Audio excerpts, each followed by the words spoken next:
Alors les guys, on est parti? Ouais. Ça va Arthur? Nickel.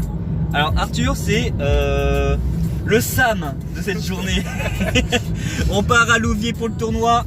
J'ai pas fait que contrôler avec Allez Smiley, dis bonjour.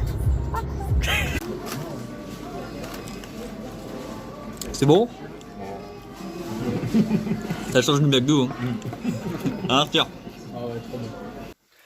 On n'est pas la team Inglim. On n'est pas la team Inglim, frère. On n'est pas la team Inglim. Ouais. Générique.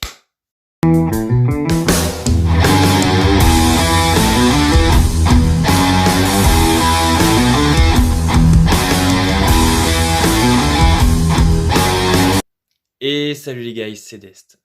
Aujourd'hui, récapitulatif de mon WSCQ Louviers. Il y avait en tout 226 joueurs ce samedi, parce que ça se passait en 2 jours. Le samedi, c'était Louviers, et le dimanche, c'était Rouen. Donc j'ai participé à celui de Louviers, parce que c'était plus dans mon planning, avec Smiley et Arthur. Arthur a fini dans les 180e de souvenirs, moi j'ai fini 96e, donc dans la moitié. Je suis pas mécontent, mais bon, j'aurais voulu atteindre au moins en dessous de 50. J'étais bien parti. Et Smiley a fini 26e. Et avec les reports, c'est sûr, il aura sa qualification. Bravo à toi, Smiley, qui a joué avec Altergeist Control, Mine Mystique. Ça, c'est pour Mine Mystique, d'accord? Non, bravo à toi, en tout cas, tu l'as bien mérité. T'es le meilleur joueur de l'équipe, le meilleur joueur de la Team Inglive. Et je vais mettre le lien de sa vidéo, de son WCQ de Louviers, dans la description de la chaîne, si vous voulez aller la voir. C'est une vidéo simple, on va juste parler du récapitulatif et on va parler de ma decklist. Allez, changement de plan. Alors on va d'abord parler, bien entendu, de ce que j'ai affronté. Alors première game, j'ai win contre un magicien sombre OTK. Ça a été assez simple. Parce que du coup, en fait, il commençait premier. Ça se voyait que c'était un débutant. Il était venu pour se faire une idée sur les WCQ. Parce que j'ai un peu parlé avec lui. On a eu des bons rapports. On a fait des bons échanges. C'était vraiment quelqu'un de super gentil. Que je sens qu'il peut encore évoluer, bien entendu, dans Yugi. Hein, parce que tout le monde peut encore évoluer dans Yugi. On n'a pas de limite par rapport à ce jeu. Donc j'ai gagné contre lui. Je lui ai fait 2-0 car j'ai joué Cyber Dragon OTK. Par contre, que ma decklist, je ne vous conseille pas. Hein, il faut vraiment que j'apporte pas mal de modifications. Si j'ai win, c'est grâce purement à de la chance. Faut que vraiment je la modifie pour qu'elle soit plus adaptée à la méta actuelle.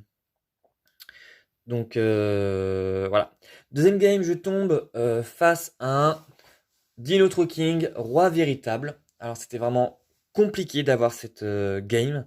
Parce que j'ai perdu la première à cause d'un mistiming, d'un effet qui m'aurait sauvé les fesses. Seulement, mistiming, hein, voilà, je l'ai pas activé, j'ai fait une erreur. Du coup, il a gagné la première manche. Deuxième manche, il m'a fait commencer. Du coup, j'ai pu placer un board contrôle en ayant side, pardon. J'ai pu jouer mon infini, all mirage et des petites negates par-ci par-là. Ça l'a pas mal embêté. Du coup, j'ai pu l'avoir. Et troisième game, il avait un peu break et il m'avait mis du coup son Dino Luther et Gizmek, sachant que j'avais Soleil, débordement, All Mirage et Infini sur le terrain, il a rien pu faire. Du coup, j'ai win grâce à ça. Et troisième game, je tombe sur un Salamangreat. Alors, un très bon joueur Salamangreat. Mais malheureusement, il n'a pas eu de chance car j'ai topé les orages foudroyants quand il fallait et ça m'a permis de remonter la game. Alors par contre, orage foudroyant, je l'ai mis en main, mais je préfère quand même Evenly en main. Voilà, faut le dire, en main, orage foudroyant c'est bien, mais si vous avez des monstres sur le terrain ou des cartes face recto, ça vous sert strictement à rien, ça vous fait une carte morte. J'aurais dû mettre Evenly dès le départ en main et mettre orage foudroyant en side. Voilà. Troisième game, je tombe sur un... du coup, le Salah, pardon. Et quatrième game, je tombe sur un Altergeist. Alors, Altergeist, j'ai complètement perdu contre lui. Il m'a mis limiteur d'invocation, il m'a mis ordre impérial, la carte qui empêche les effets de monstres Altergeist d'être annulés, enfin voilà, que des cartes un petit peu chiantes que j'ai pas pu passer. Surtout que je suis un deck un peu full machine et full magie. Du coup, bah, j'ai pas pu contrer. Ensuite, bah, rebelote, j'ai reperdu face à un Luna Light, Time Sylph, enfin voleur du temps, un Luna Light voleur du temps, avec full negate, donc il avait les assauts, il avait l'infini, l'eveny, et j'ai pas pu monter dessus en fait, j'ai pas pu le passer. Parce que bah, à chaque fois que je me suis dit, il va me faire commencer premier, vu que je suis un joueur go second, et en fait non, il a préféré go premier, et là par contre il a placé toutes ses negates, du coup bah moi qui avais ça, mes assauts, mes eveny, tout ça, ça m'a pas trop sauvé. Voilà, petite erreur de ma part, j'étais un peu trop présomptueux peut-être sur ce play là, parce que j'ai l'habitude que les gens du coup me fassent commencer quand ils savent que je joue Cyberdé. Donc là ça m'a un peu étonné. Après il a bien fait, sa stratégie a marché, donc tant mieux pour lui. Après je suis tombé de nouveau sur un Altergeist. Donc là j'ai encore pleuré. Je n'en pouvais plus d'Altergeist avec ma défaite qui m'a mis un peu mal dans le classement. Euh, voilà. Ensuite, de nouveau perdu. J'ai perdu contre un Salamangreat qui jouait limiteur d'invocation, Inifini, Rugissement et Nibiru en main. Du coup, bah, ça m'a mis extrêmement mal. J'ai pas pu la remonter. Et dernière game, du coup, j'ai fait du 4-4. La dernière game, je l'ai gagné, mais j'ai affronté personne car mon adversaire n'était pas là. Donc certainement, il était parti car il savait qu'il allait pas être dans les tops ou quoi que ce soit. Donc voilà, mais même pas respect pour les autres joueurs. Rester jusqu'à la fin parce qu'il y a toujours des choses intéressantes jusqu'à la fin. Des, hum, des WCQ, ça peut être pas mal intéressant. Puis même juste voir comment les autres jouent, comment ceux qui sont en top jouent. Donc voilà. Donc on va passer à ma decklist. Et je vais vous dire en audio du coup les modifications qu'il faudrait apporter, auxquelles j'ai réfléchi.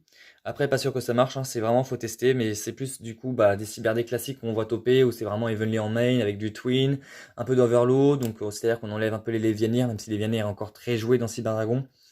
Donc bien sûr la base du deck, 3 Cyberdragons, c'est la carte emblématique évidemment. Je joue ensuite 3 noyaux, Cyberdragon, la carte qui permet de tuto et d'invox P depuis le deck, n'importe quel monstre Cyberdragon, n'importe quelle carte Cyberdragon, c'est vraiment très très fort. Ensuite, 3 acheteurs qui permet de reborn un monstre machine qui a 2100 d'attaque, qui peut s'invoquer SP. C'est fort, c'est grâce à cette carte-là que le deck est rentré dans la méta. Donc très très intéressant comme carte, très très forte, surtout pour ma composition en fait.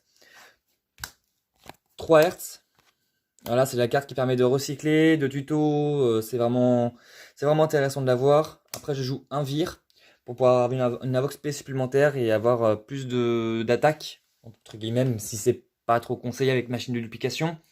Je sais que beaucoup de cyberdés ne le jouent pas parce que justement, à cause de son passif qui donne 500 d'attaque et de défense à tous les cyberdragons. Mais moi, juste pour une Avox P gratos, pour faire une ligne que 2 ou une fusion, je dis pas non. Ensuite, 2 Galaxy Soldier, donc 2 soldats Galaxy, hein, voilà, ça sert Vox P. Ça combote très bien avec Hertz, justement. Donc chaîne 1 Galactique ou Hertz avec chaîne 2 Galactique ou Hertz, c'est vraiment un chaîne block intéressant. Après, j'ai joué un Jizukiru parce qu'il est tutorisable dans Cyberdragon avec usine de cyber réparation. Donc très intéressant de l'avoir, surtout pour enlever les gros monstres adverses, vu que c'est une condition d'invocation pour sacrifier.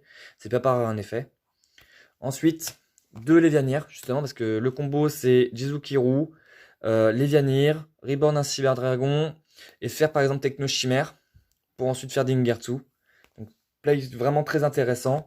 Après, j'ai joué 2 H et 2 Veiler. Alors, H, je la conseille plus à 3 avec Veiler, du coup.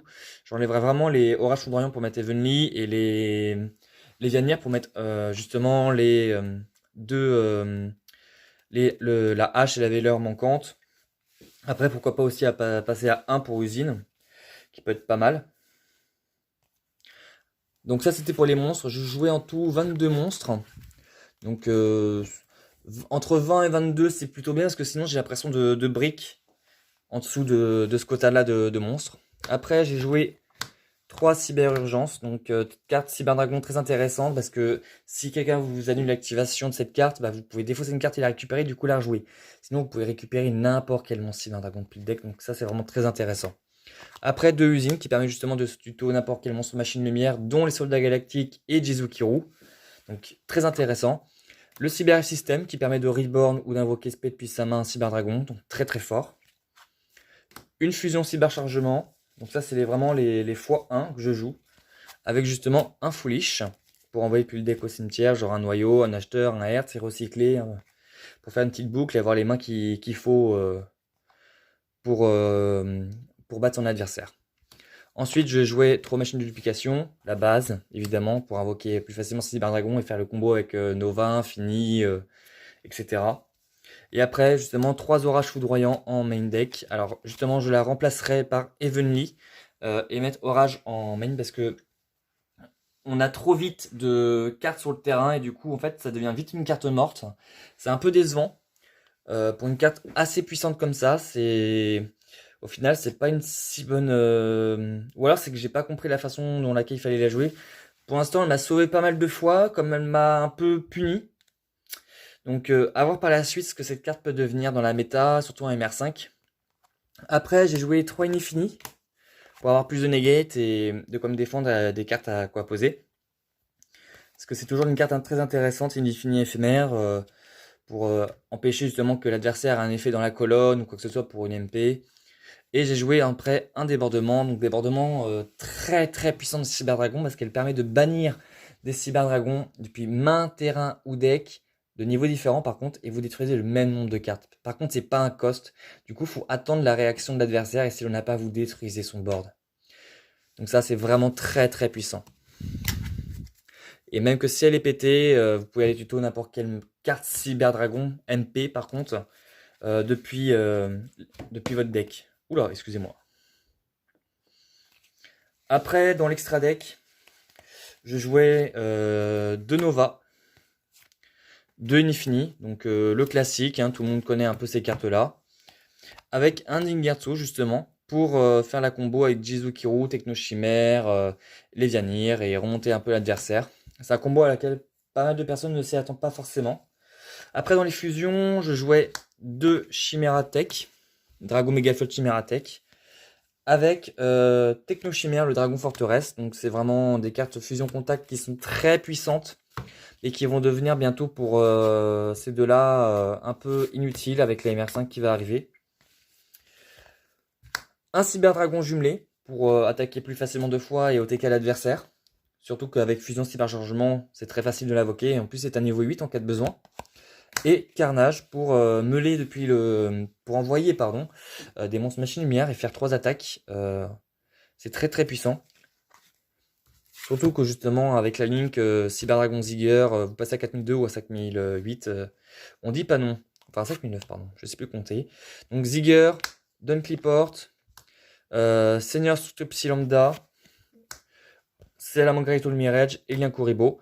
Donc vraiment c'était 5, 6 et 4 fusions. Par la suite j'enlèverai bien Psy Lambda. Et pourquoi pas Dunklyport, parce que je les joue très très peu de fois. Il faut vraiment rajouter en fait de la diversité dans le deck. Après en side, je jouais 3 Nibiru pour tout ce qui est deck contrôle pour pouvoir plus facilement les affaiblir et les mettre KO.